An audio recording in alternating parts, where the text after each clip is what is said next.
Hello and welcome to another Leverage Academy whiteboard session where today we're going to be discussing commission security. Now, commission security is relevant to any and all agents working under the Property and Stock Agents Act.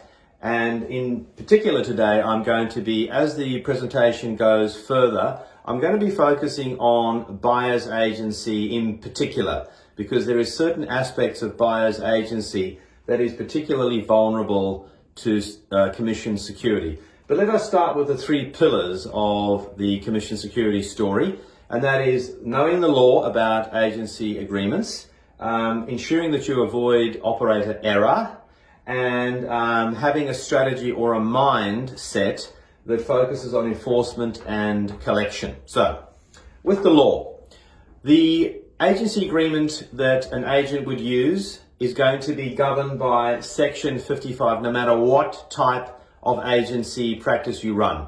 Whether it's buyer's agency, vendor's agency, stock and station, strata managers, you name it, it all will have to comply with Section 55. Section 55 is very simple. Section 55 says that an agreement, agency agreement, must be in writing. It must satisfy the regulations, which we'll talk about shortly. And you've got this 48-hour rule. The person for whom you're working, your principal, the one to whom you owe the fiduciary duty, that person must receive a signed copy of the agreement within 48 hours of it being signed by that person. Simple rule, okay? But it's a technical rule that often will trip you up. I'm going to focus now on the regulations that would satisfy each of those areas of practice. So Section 55 applies to everyone, okay? Then we've got the reference to satisfying the regulation. In other words, the content of the agreement, the granular details, what clauses does the agreement have?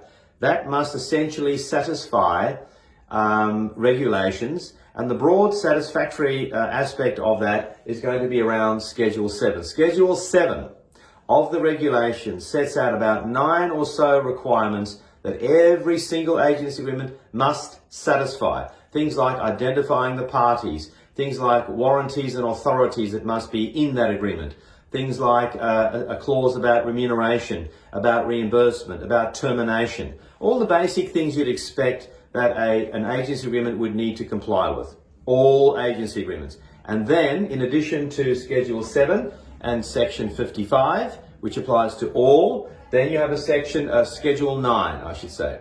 And Schedule 9 is particularly referenced to buyer's agents, and which is why I'm going to focus on buyer's agents from this point onwards, right?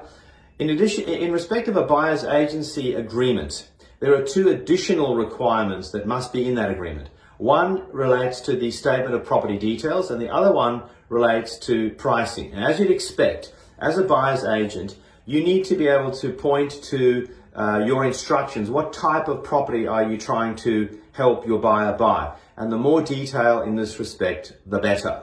So are we, the exact features and any other details must be in that property statement. And it must include any special requirements, like maybe it should be vacant possession, or maybe it should have a particular zoning, or whatever the arrangements are. Statement of property details is the additional requirement in a buyer's agency agreement to help you make sure you get your commission. Now, in addition to Schedule 9 and those two additional aspects, making sure that you have an agreement that satisfies the law is step 1 only.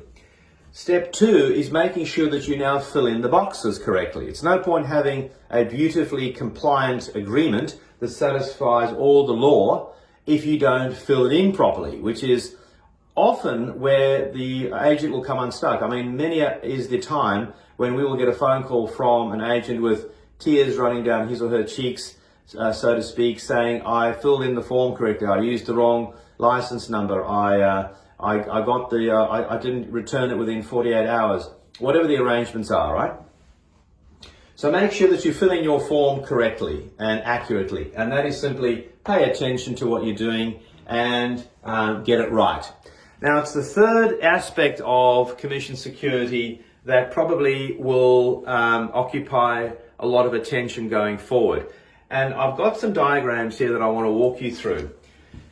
This set of diagrams here relates to the transaction from the point of view of a vendor's agent, and the point of view of a buyer's agent. And at the bottom down here, I've got what I call the buyer's agent love triangle. And you'll notice that the love for the buyer's agent is most at this point and is least at that point, which I'll come back to. So let's just have a look at the commission security situation regarding a vendor's agent first, because that is the arrangement that I'm going to compare a buyer's agency to. With a vendor's agent situation, you would sign the agency agreement at the point of listing. That agency agreement would normally say, or have a requirement to pay the agent at settlement. It is not the only way that that could be drafted, but that is the very conventional way. An agency agreement will say, you, the vendor's agent, have earned your commission at settlement, and you will be paid your commission at settlement, right? Obviously, that can be varied because the agency agreement is not set in stone. As long as it satisfies the requirements that we talked about, as long as it satisfies those requirements, Section 55, Schedule 7, and whatever other schedule is relevant, it will be a compliant agreement, okay? And in a situation where you would be paid here, normally, once again, the purchaser would have paid a deposit at exchange, and that deposit ideally and normally and traditionally is going to be kept by the vendor's agent in their trust account, in the normal situation, right? The typical situation. Which means when it comes time to pay the agent has got a degree of leverage, because the agent is basically saying or thinking, I've got a chunk of money sitting in my trust account, which I cannot touch unless I get permission. That permission is called an order on the agent. However, I am not going to play ball with anyone unless you pay me my commission. And until such time as we agree that you will pay me and give me an order on the agent, that money primarily sits in my trust account.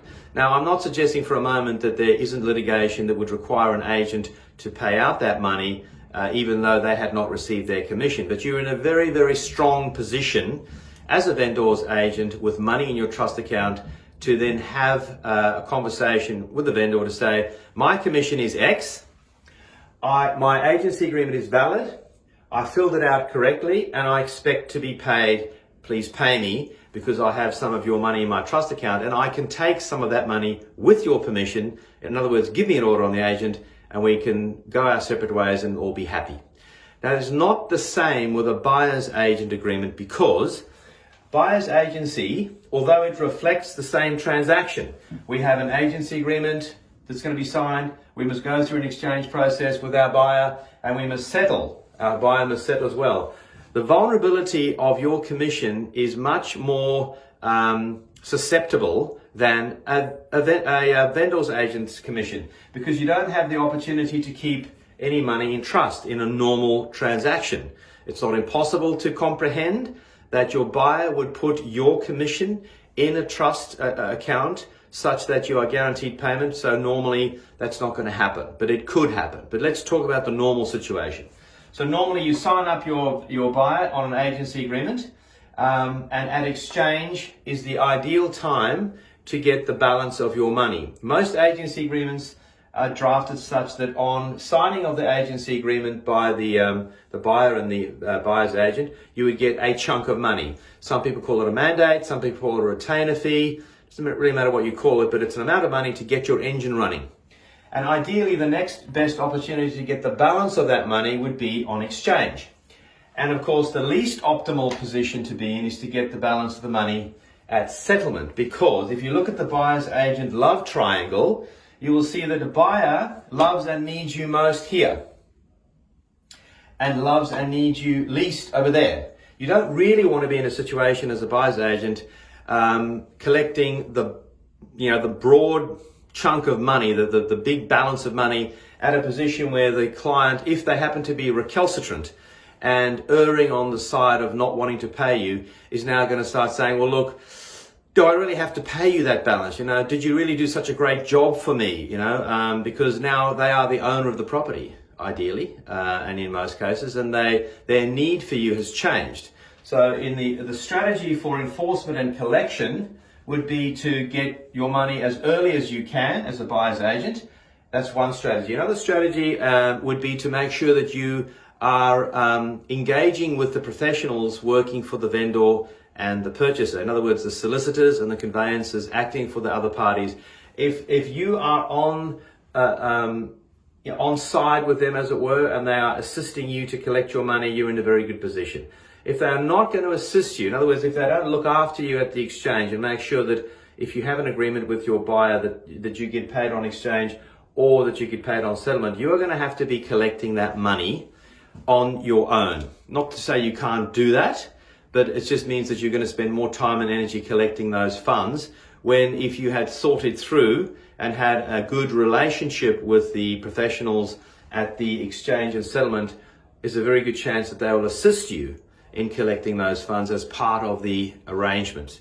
So remember, commission security is a 3-level concept. You must make sure you've got an agreement that is valid, that meets the requirements of the law. You would be very wise to avoid operator error. In other words, having got the right boxes on the form, fill those boxes in correctly and accurately. And the third element is have some thought about how you are going to collect your money.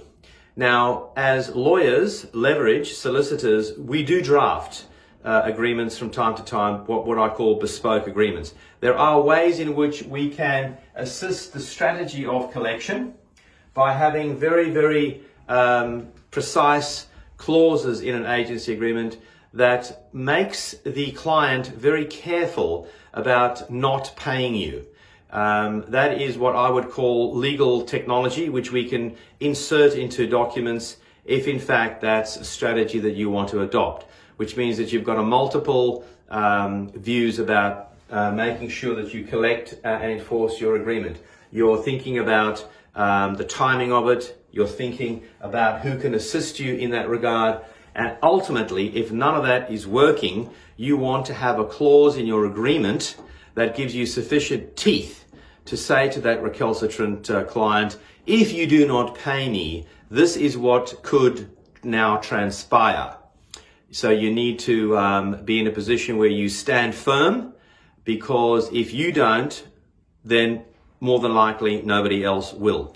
So I'm hoping that that's been useful information for you.